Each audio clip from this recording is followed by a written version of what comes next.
welcome back to H to the Third, your favorite channel for hobbies, honest thoughts, and helpful tips. Today we're going to be re-dyeing my sun-faded outdoor patio chair cushions. So I wanted to do this the cheapest way possible, so we'll be doing it today with the RIT Dye More synthetic dye. So that's here on our list of items that we're going to be using.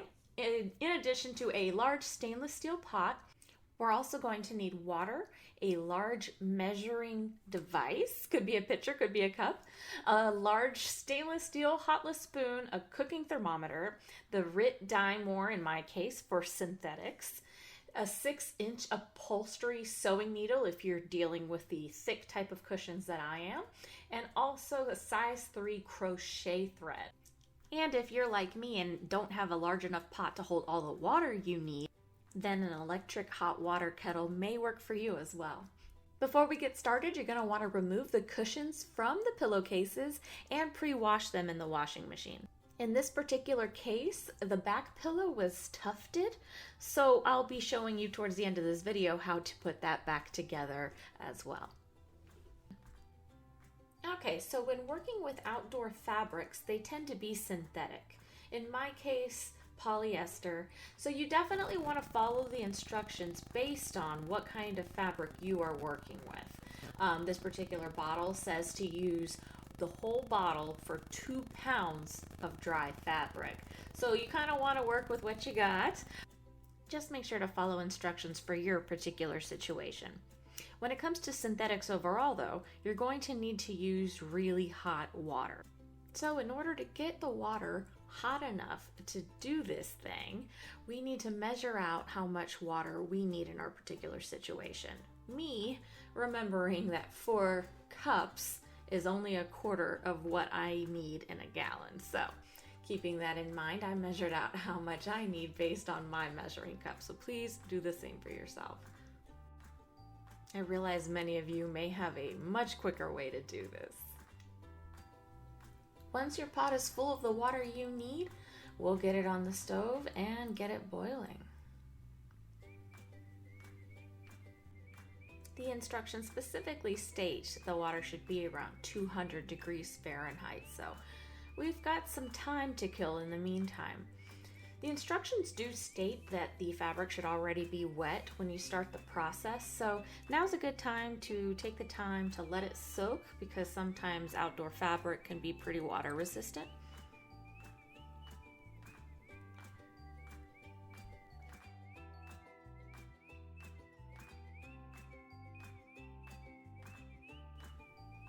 When you start to see a fair amount of bubbles on the bottom of the pot, might be a good time to take the temperature of the water to see how close it gets. We don't want it to go to the point of boiling, we want it to stay right underneath. So right around 200 degrees. Since we don't want the temperature to get too much higher, I'm gonna lower it right about now just so it doesn't go overboard. I also need some more hot water, so I'm gonna turn on my kettle here so that I can add it. And looking over the bottle, want to make sure you know exactly how much you need, because when the water is about 200 degrees, that's when you're going to want to mix it in. I know personally that I'm going to need the rest of what's in this bottle for my mix, so I'm going to go ahead and shake it up and pour it into the pot and get it nice and mixed up.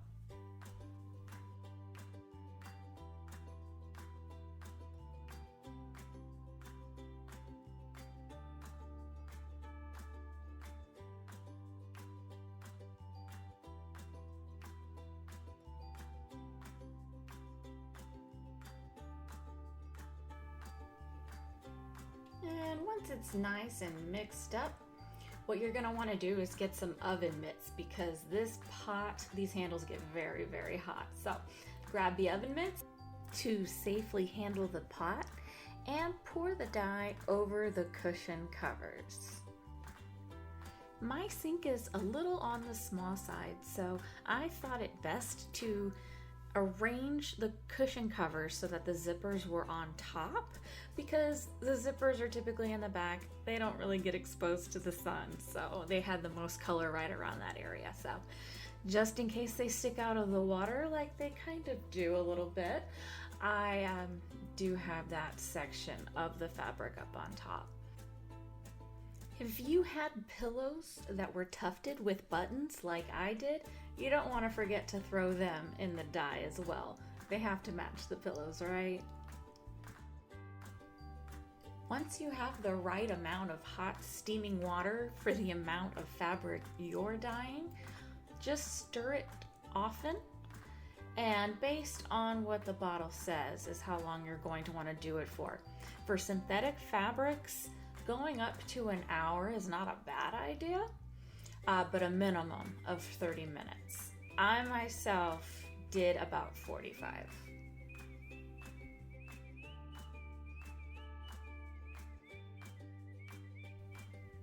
You know, guys, I should have pointed out, if your pot is large enough to put the fabric in it and it still has room to move around, by all means, go ahead and do that. That's what the instructions say.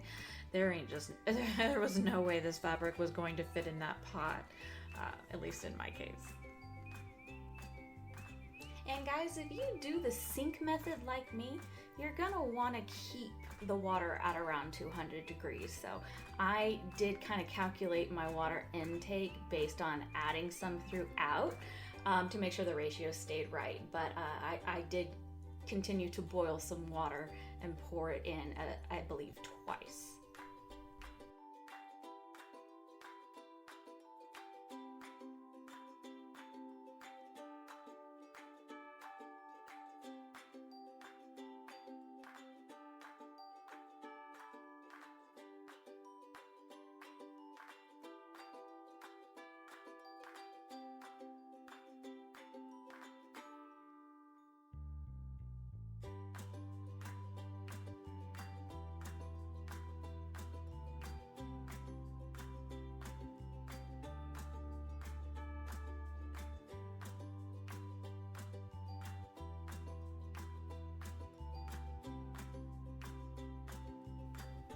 Okay, once you've had your fabric in the dye for at least 30 minutes, and however long you planned to do it, then you want to rinse off each piece with cold water and wring it out until there's no more blue dye coming off.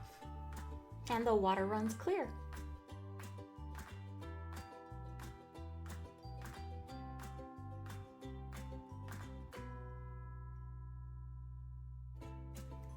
As you can see, it can be a time-consuming process, but I'm trying to speed it up for you guys. Once it's all rinsed off and no more dye is coming off, you're gonna wanna let them dry. It was a very hot day, so I just set mine outside for a bit. And then halfway through, when the top was dry, I flipped them over and let the other side dry.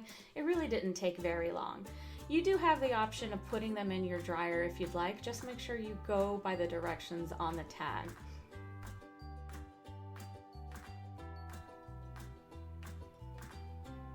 Once they're all dry, just need to put the cushions back into the cases.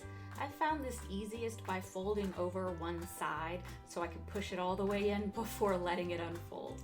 It was definitely a little easier with a partner.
Now, if the back pillows on your cushions are not tufted, then once you put them in, you're done. You are all done.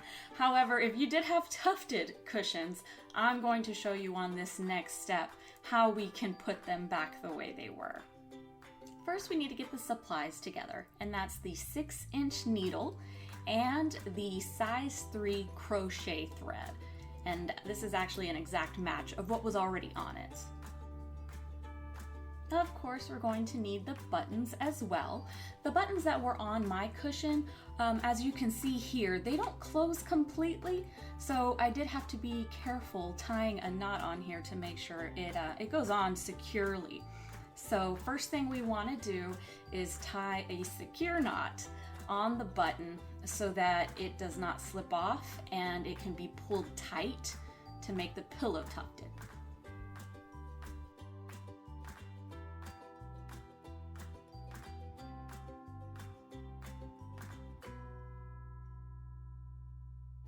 Once the knot is nice and tight, you're going to want to string the other end through the needle like so.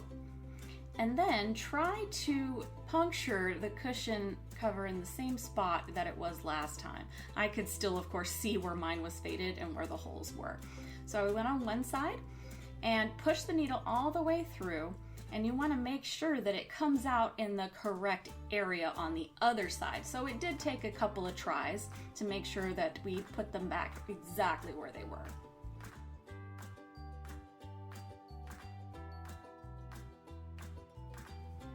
Once you get the needle through to the right spot, you're going to want to pull it all the way through and get it as tight as possible to give it that tufted look.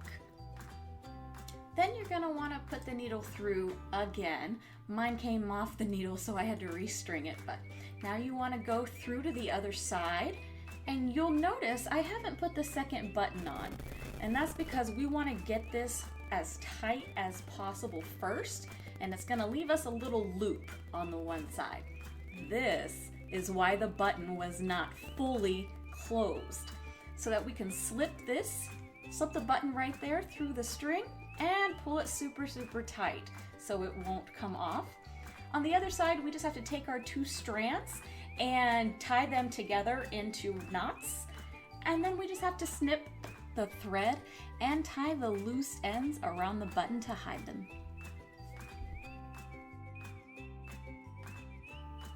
My goal in this was to revamp my balcony, which I did on a budget, not having to spend over $100 for new cushions. Are they looking brand new? No, but they look a lot better than they did before. And I feel like I got a lot of bang for my buck. Thanks so much for watching H to the 3rd, guys. We'll see you next time.